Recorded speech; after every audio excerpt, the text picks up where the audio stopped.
All B-Balance programs are based on specific alignment rules, such as the load of the feet. We are talking about a 3 points load of the feet. The 3 points are the ball of the big toe, the little toe, and the heel. If you connect all 3 points to a triangle, pressure is evenly distributed on the ground during the exercise. Let's try that in different body positions. We start with standing up with the 2 feet on the balance pad.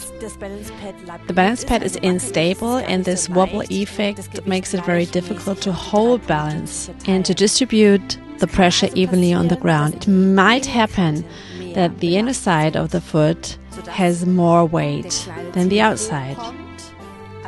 That means this little toe is coming up. You have to correct that. It might happen that the outer side of the foot has more weight, so the big toe is coming up. This also has to be corrected. It also may happen that you have more weight on the ball of the foot and you cramp your toes. That means that your heels are coming up and you have to put the heels down. So you have all 3 points equally distributed with weight. Let's look at a split level situation. It is more difficult to keep up balance.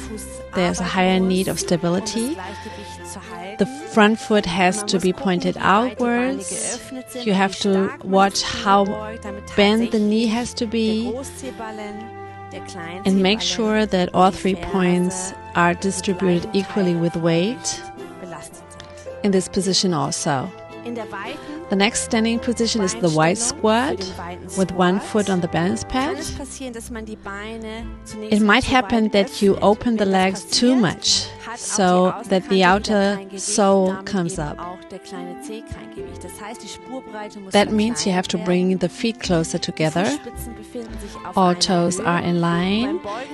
You bend your knee and you have to watch how far you can bend. The knee has to stay behind the toes.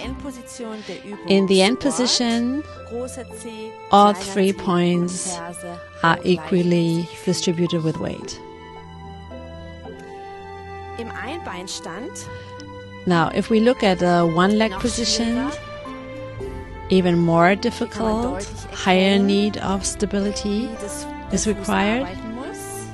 You can see how the foot has to work here to keep the balance, and it's not so easy to find out how to distribute the weight equally. The principle is always the same. All 3 points has to be distributed with weight equally. Let's look at the whole upright posture system in different body positions. We start with standing up. The principles of upright postures are open your legs, feet are pointed outwards, 3 points of the foot is distributed equally with weight, knees are slightly bent so you can always start a movement, and they point to the center toe. The pelvis is tilted. You can find out if the pelvis is tilted by putting the hands on your hip bones. The fingertips are pointing downwards. If you push your bodice backwards, you can see how the fingertips are moving slightly backwards. If you do the opposite movement, the fingertips are pointing more or less to the front. We need a position where the fingertips are pointing downwards directly. This is different for each person, and the participant has to find out by himself.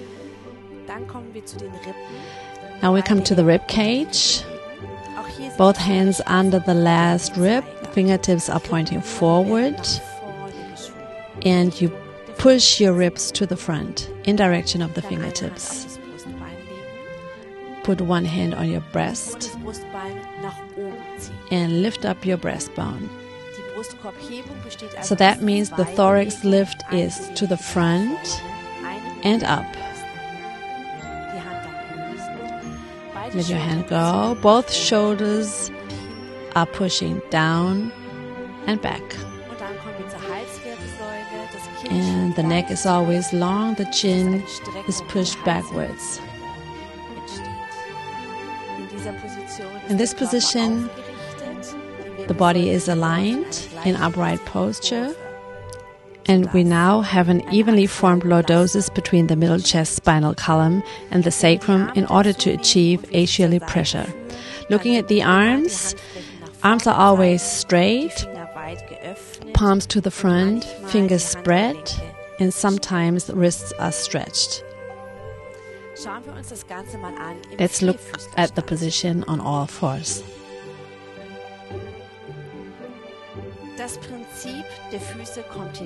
There's no weight on the feet, but legs are opened. Pelvis is tilted. Ribs are pushed downwards in direction of the floor. Breastbone is lifted. Shoulders are pulling back from the ears, down and back. We have to look at the arms. Elbows are bent in direction of the body, and the chin is pushed backwards. The neck is long. That's how it looks like in 4/4. We continue in side-lying position. In the side-lying position, we have to look at the shoulders especially.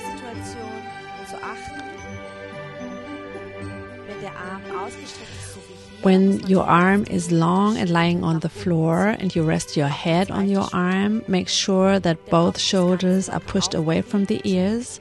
Rest your head, but push your chin backwards. Lift your breastbone. Imagine that somebody is pushing behind your shoulder blades, the breastbone to the front. The pelvis is tilted.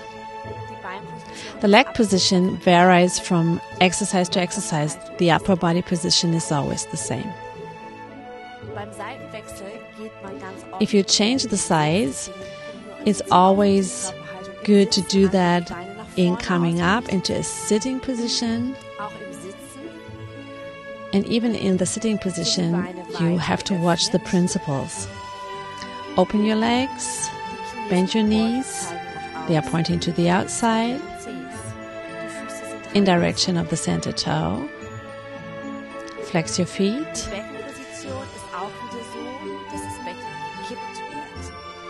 The pelvis is tilted. Feel your sit bones on the floor. Breastbone is lifted up. Ribs are pointing to the front. Shoulders down and back. And chin backwards so that your neck is long.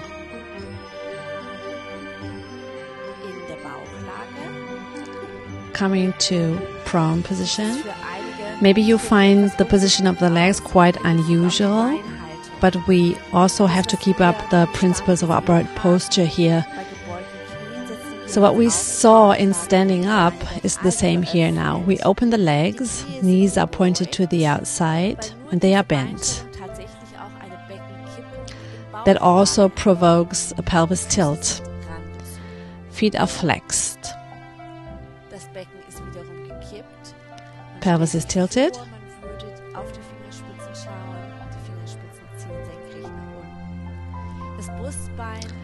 The breastbone is lifted. Shoulders are pulling down and back. If you stay down with your head,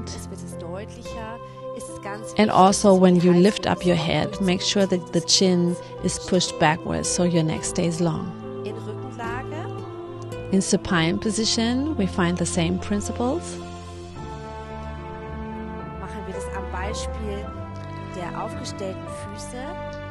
Let's use placed feet. Open your legs. Flexed feet, knees are bent, knees are pointing to the center toe, pelvis is tilted.